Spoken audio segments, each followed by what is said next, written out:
మీ జీవితంలో శాంతి సంతోషం ఆధ్యాత్మిక జ్ఞానం కోసం PSSM ఆధ్వర్యంలో mega meditation summit August 30, 31 September 1 తేదీలో లాస్ ఏంజల్స్ లో 1000 మందితో meditation. Free entry, food, kids care. For more details visit globalmeditationsummit.com.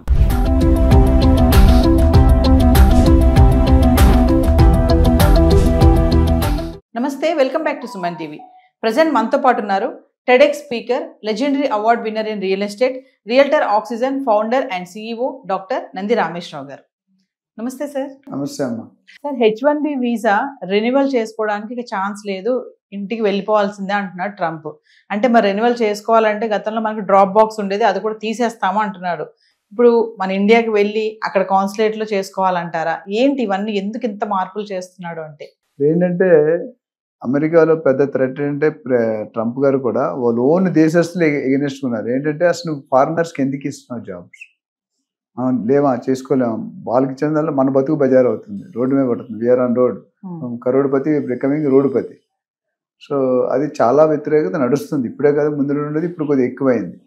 ఏంటంటే మిగతా డెఫినెట్గా ఇప్పుడు మన వాళ్ళు కొద్దిగా ఐక్యూ లెవెల్స్ ఉన్నాయి. నేను ఒక లాస్ట్ టైం ఎప్పుడో చెప్పాను, every 4th engineer in America is from India, every 4th engineer from India is from south, every 4th engineer from south is from United Andhra Pradesh. That's the analysis we have. అంటే నాకు తెలిసి ఇప్పుడు H1B visa మీద 3.85 lakhs ఉన్నారు అమెరికాలో. అందులో 72% మన వాళ్ళే ఉన్నారు. అంటే వెరీ హై ఫిగర్. ఎందుకంటే మన వాళ్ళకి అంత కమిట్మెంట్ కానీ, అంత ఐక్యూ లెవెల్స్ కానీ, అంత పనిచేసే బిజినెస్ అక్యుమెన్ కానీ ఇవన్నీ ఉన్నాయి. సో దానివల్ల డెఫినెట్గా we are being paid very high salaries, $2 lakh, $3 lakh, $4 lakh per month. అంటే నాట్ ఎ బిగ్ అమౌంట్. ఒక $1 lakh అంటే 80 lakhs, $2 lakh, $3 lakh, $4 lakh అంటే మీరు చూసుకోండి, 2, 3, 4 కోట్లు, 5 కోట్లు సంపాదించే వాళ్ళు కూడా ఇండియన్స్ ఉన్నారు నెలకి. ఇక్కడ 60 కోట్లు ఒక సంవత్సరం లైఫ్ టైం కూడా మీరు నేను సంపాదించలేం. అన్నీ బాగుంటాయి తప్ప రేపొద్దు నువ్వు చందాకోచెల్లా ఒక చైర్మన్ అయిపోయావు అనుకో, డిఫరెంట్. సో ఇప్పుడు ఏమంటారంటే కొత్త రూల్స్ ఒక జనరల్గా నాకు తెలిసి 3 సంవత్సరాలకి ఇస్తారు, ఇంకో 3 సంవత్సరాలు ఎక్స్ట్రా రెన్యువల్ చేసుకోవచ్చు. అది అమెరికాలోనే చేసుకోవచ్చు, డ్రాప్ బాక్స్ కానీ అక్కడ ఉన్న డాక్యుమెంటేషన్. ఇప్పుడు ఏమంటారంటే ఆ డబుల్ సిస్టమ్ తీసి 3 సంవత్సరాలకి అంటే మీరు 3 నెలలు 4 నెలలు ముందే వెళ్ళి ఇండియాలో కన్సులేట్, అమెరికన్ కన్సులేట్ కానీ ఎంబసీ కానీ ఉంటుంది, అక్కడికి వెళ్ళి మీరు పర్సనల్ ఇంటర్వ్యూ ఫేస్ చేయాలి. అందులో సక్సెస్ అయితేనే మీరు మళ్ళీ మీకు వెళ్ళాలి. వాళ్ళ కన్ఫర్మేషన్ తర్వాత you will get entry in to the America. అది ఉద్దేశం అంటే ప్యూర్లీ బయట వాళ్ళని తగ్గించే విధానానికి ఇది ఒక మార్గం. అంతే, నాన్ ఇమిగ్రెంట్స్ ఎవరైతే ఉంటారో వాళ్ళందరినీ. అది ఎందుకంటే నేను వీసా మీద చాలా చేంజెస్ ఇచ్చాడు, బర్త్ టూరిజం మీద చాలా చేంజెస్ ఇచ్చాడు, ఇంపోర్ట్ ట్యాక్సెస్ మీద చాలా, ఇంపోర్ట్ ఎక్స్పోర్ట్స్ ఇవన్నీ కూడా దే ఆర్ అంటే బాధపడే విచారించిన అవసరం పనులు అంట. ఎందుకంటే అలా చేయకూడదు. ఓకే, వాళ్ళు ఉంటే సడన్ డ్రాస్టిక్ గ్రాడ్యువల్గా చేయాలి. అలా కాకుండా మొత్తానికే మోసం చేస్తే ఎసరు పెడితే కష్టం. దాదాపు 80,000 మంది తీసేయాలని ప్లాన్లో ఉన్నాడు. ఉన్న దాంట్లో 80,000లో ఆల్రెడీ 16,000, 20,000 వచ్చేసారు. మిగతా 60,000 తగ్గించాలి. 60,000 మంది అంటే కొన్ని కోట్ల డాలర్. సో దాన్ని బట్టి ఏముందంటే దే కెప్ట్ ఏ టార్గెట్, ఈ పీరియడ్ లోపు ఇంతమందిని పంపించాలి. అందులో ఇండియన్ శాతం ఎక్కువ ఉంది. ఇండియాలో అన్ని countries, north, east, west, south జోన్లో కూడా అందరూ వెళ్తుంటారు. IT is developing because one of the reason is మన వాళ్ళే. ఎందుకంటే మన వాళ్ళకి ఇండియన్ గవర్నమెంట్ అంత ఒకప్పుడు అంత శాలరీ ఇచ్చారు, బట్ ఇప్పుడు ఇండియన్ గవర్నమెంట్ ఇస్ ఆల్సో. ఇప్పుడు సత్యనారాయణ గారు ఉన్నారు, ఆయన $1,600, $1,700 అంటే చాలా. 1,700 అంటే ఏంటి, చాలా అంటే $1,700 అంటే చాలా పెద్ద అమౌంట్. $1,700 అంటే 17 lakhs వస్తుంది. 70 lakhs, $17 lakhs అంటే ఇట్స్ నాట్ ఈజీ. ఆయన అంటే అన్ని కోట్లు, 1,600, 1,700 కోట్లు తీసుకోవడం అనేది ఈజీ కాదు. సో అట్లా చాలా మంది ఉన్నారు. సుందర్ పిచ్చే ఉన్నారు, సత్యనారాయణ, అంటే చాలా మంది. ప్రతి కంపెనీలో కూడా almost Indian executives are becoming top 1, 2, 3 orders. So ఇప్పుడు ట్రంప్ ఏంటంటే ఇటు సొంత దేశం ప్రాబ్లం ఎదుర్కోవాలా, అటు బయట దేశం ప్రాబ్లం కూడా ఎదుర్కోవాలి. శాండ్విచ్లో ఉంటుంది. అంటే మనం శాండ్విచ్ చేస్తే మధ్యలో ఉండిపోతాం. ఇటు చెంప, ఈ చెంప మీద ఒకటి కొడతాడు, ఆ చెంప మీద ఒకటి కొడతాడు. సో ఇక్కడ ఏమైందంటే నౌ ఈ సమ్టైమ్స్ ఈయన తీసుకున్న డెసిషన్లో నా గటుగా అయిపోతుంది. ఎందుకంటే గ్రోత్ అనేది ఆగిపోతుంది, రెవెన్యూ అనేది పడిపోతుంది. ఎందుకంటే మన ప్లేస్లో ఫారినర్స్ రిప్లేస్ చేయాలంటే.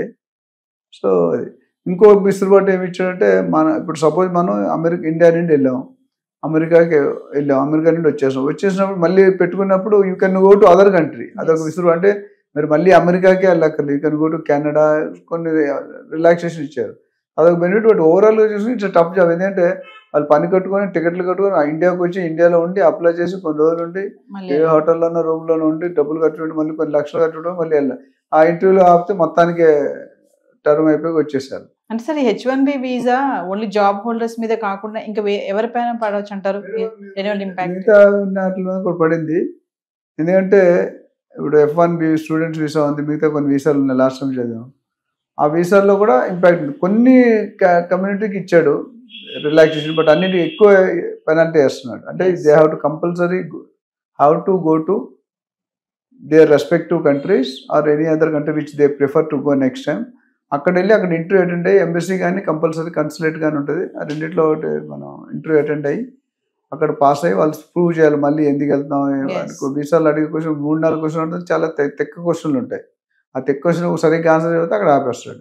నేను లాస్ట్ టైం ఒకసారి జర్మనీ వెళ్దామని వీసా పెడితే నాకంటే మా బాస్ ఎవరు 10 సార్లు వెళ్ళొచ్చాడు జర్మనీ. నేను మాత్రం ఫస్ట్ టైం వెళ్తున్నా, నాకు రాదని భయపడ్డా, నాకు వచ్చింది ఆయనకి రాలే. అంటే it all depends upon the questions what the visa officer will ask and what the person who is facing the interview is telling. అంత పెద్ద 10 సార్లు వెళ్ళాడు అనుకుంటా ఆయన. అమెరికా ఇవన్నీ కలిపి 100 సార్లు వెళ్ళాడు, America, Japan, China, Switzerland. But ఇక్కడ నేను ఒక్కసారి కూడా వెళ్ళలేదు, ఫస్ట్ టైం పెట్టాం. మా అంత స్టాంపింగ్ అయింది. ఆ క్వశ్చన్లో నాకు పంపించాడు, అదే ఆఫీసర్ ఆయన కూడా ఇంటర్వ్యూ, నా తర్వాత ఆయనకి రాలే. సేమ్ ఆఫీసర్ ఇద్దరిని ఇంటర్వ్యూ చేశారు.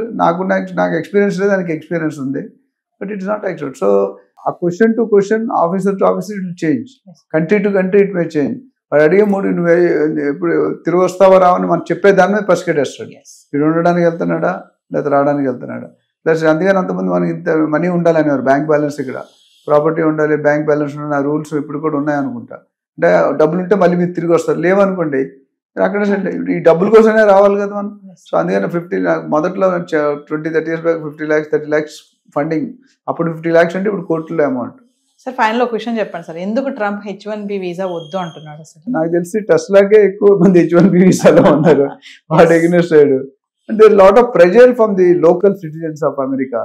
So maybe in the interest, ఇప్పుడు ఆయన ఓట్లు గెలిచిందే ఇమిగ్రేషన్ ఒక మేజర్ పాయింట్ మీద గెలిచాడు. దాన్ని ఎంతవరకు నేను చేయగలను, తర్వాత ఎట్లా చేయలేడు. అంత ముందు టర్మ్లో కూడా చాలా ట్రై చేసాను, ఇంప్లిమెంట్ కాదు. ఇప్పుడు ఫుల్ అప్పుడు ఏమైంది, లాస్ట్ టర్మ్ అయిపోయే లోపు అప్పుడు లాస్ట్ 6 నెలల్లో పెట్టాడు, టైం చాలేదు మెజారిటీ. ఇప్పుడు ఏంటంటే స్టార్టింగ్లోనే పెట్టాడు.